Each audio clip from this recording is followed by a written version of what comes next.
Are you a radical or a pragmatist? Those two words are seldom used together because they seem to be polar opposites. But once again, maybe they don't mean what we think they mean.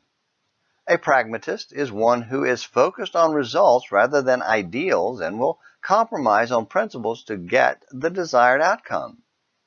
A radical is one who doesn't follow the herd off the cliff, but rather is willing to act in non-traditional ways and go against the crowd, sometimes in very extreme ways.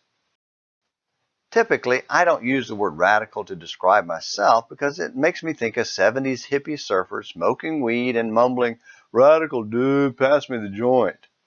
Or it brings to mind extremists who will burn the church down to save it.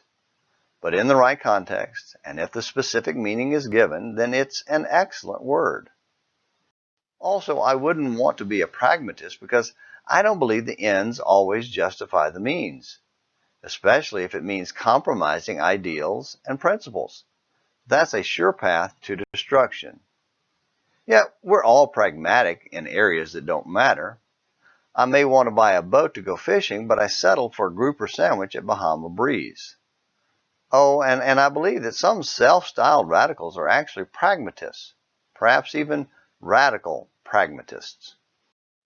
After Israel went through the waters of the Jordan River, God told them to do something radical, as if walking into a flooded river wasn't radical enough. Because the adults who came out of Egypt lacked the faith to follow God, they had failed to comply with the law of circumcision. God ordered all the men to be circumcised before starting the conquest, Joshua 5 verses 2 through 9. Any way you slice it, that's extreme. Yes, radical. But it was a sign of the covenant promise made to their father Abraham and codified in the law of Moses. It was required by God.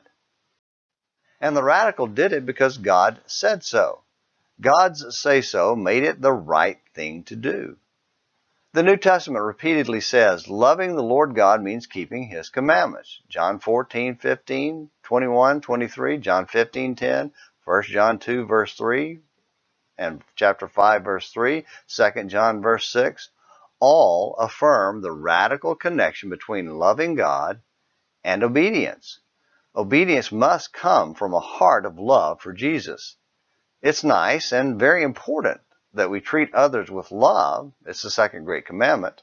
But we can't love Jesus or our neighbor if we refuse to obey any of His commands.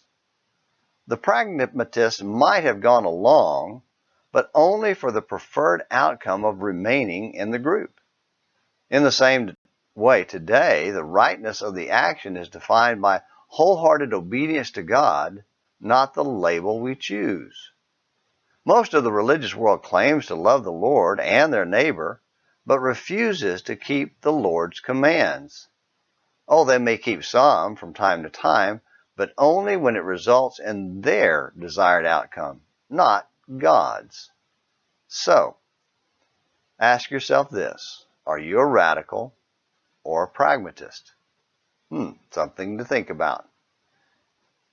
Well, be a radical pragmatist and come back tomorrow for a new Morning Minutes in the Bible. Until then, this is James McClenny hoping you have a great day.